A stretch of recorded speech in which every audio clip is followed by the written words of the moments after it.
Hi friends, welcome to Blessy బంగారం. మన యొక్క ఏపీ రైతులకు అదిరిపోయే 3 శుభవార్తలు చెప్పారండి ఏపీ ప్రభుత్వం వారు. అయితే ఆ శుభవార్తలు ఏంటి, దానికి సంబంధించిన పూర్తి సమాచారం నేను మీకు తెలియజేస్తాను. మన ఛానల్ని మొదటిసారి చూస్తున్నట్లయితే ప్లీజ్ సబ్స్క్రైబ్ అవర్ ఛానల్. పక్కనే ఉన్న బెల్ ఐకాన్ని ట్యాప్ చేయండి, ఆల్ అనే ఆప్షన్ని యాక్టివేట్ చేసుకోండి. ప్లీజ్ ఫ్రెండ్స్ లైక్ చేయండి. గవర్నమెంట్ నుంచి వచ్చే ప్రతి చిన్న అప్డేట్ ఎప్పటికప్పుడు నేను మీకు తెలియజేస్తూ ఉంటాను. ఏపీ రాష్ట్ర వ్యాప్తంగా రైతులకు బ్యాంక్ ఖాతాల్లోకి 3 పథకాలకు సంబంధించిన నిధులనేవి జమ చేయడం జరుగుతుంది. అందులో భాగంగానే మనకు ప్రస్తుతం చూసుకున్నట్లయితే వైఎస్ఆర్ ఇన్పుట్ సబ్సిడీ పథకానికి సంబంధించి నిధులు అనేది విడుదల చేస్తున్నారు. రైతుల ఖాతాల్లో అంటే డిసెంబర్ నెలలో మిచాంగ్ తుఫాను కారణంగా పంట నష్టపోయినటువంటి రైతులకు వైఎస్ఆర్ ఇన్పుట్ సబ్సిడీకి సంబంధించిన డబ్బులు విడుదల చేస్తున్నారు. మనకు ఇన్పుట్ సబ్సిడీ డబ్బులను ఎన్నికల కోడ్ కంటే ముందే విడుదల చేశారు. మార్చి 6వ తేదీన ఈ డబ్బులు బటన్ నొక్కి విడుదల చేశారు. అయితే ఈ డబ్బులు రైతుల ఖాతాల్లో జమ కాలేదు.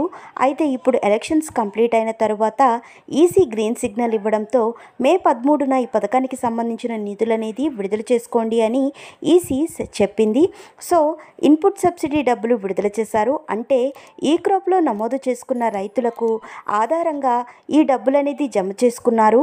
సో అలాగే మనకు ఖరీఫ్ 2023 కరువు సాయాన్ని కూడా రైతులకు జమ చేస్తున్నారు. మొత్తంగా చూసుకున్నట్లయితే గనక ఖరీఫ్ రైతులకు కరువు సాయం అనేది 847 కోట్ల రూపాయలు విడుదల చేశారు.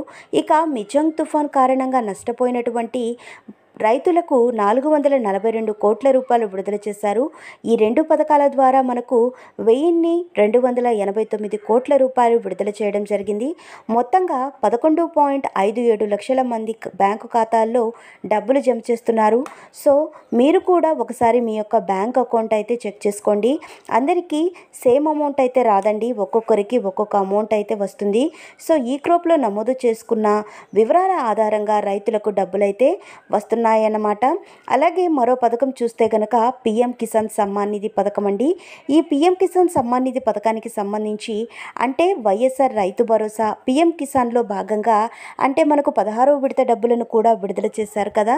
సో ఒక్కొక్క రైతుకు జమ చేయడం జరిగింది డబ్బులు అనేది. సో అయితే పీఎం కిసాన్ 17వ విడత డబ్బులు ఎప్పుడు జమ చేస్తారో చూస్తే సహజంగా మే నెలలోనే విడుదల చేయాల్సి ఉందండి. ఇప్పుడు ఎలక్షన్స్ కోడ్ అమలులో ఉన్నందుకు విడుదల చేయలేదు. సో ఇప్పుడు ఎన్నికలు పూర్తయిన నేపథ్యంలో ఎన్నికల రిజల్ట్ అనేది జూన్ 4వ తేదీన వస్తాయి. కాబట్టి రిజల్ట్ తర్వాత మనకు పీఎం కిసాన్ 17వ విడత డబ్బులు విడుదల చేసేదానికి అవకాశం అయితే ఉంది. అంటే దాదాపుగా జూన్ ఎండింగ్లో విడుదల చేయడానికి అన్ని ప్రయత్నాలు చేస్తారు. సో ఫ్రెండ్స్, ఇదండి రైతులకు సంబంధించినటువంటి లేటెస్ట్ అప్డేట్. మరిన్ని వివరాల కోసం, మరిన్ని అప్డేట్స్ కోసం మన బ్లెస్సీ బంగారం ఛానల్ని సబ్స్క్రైబ్ చేసుకోండి. Thank you for watching friends. Thank you.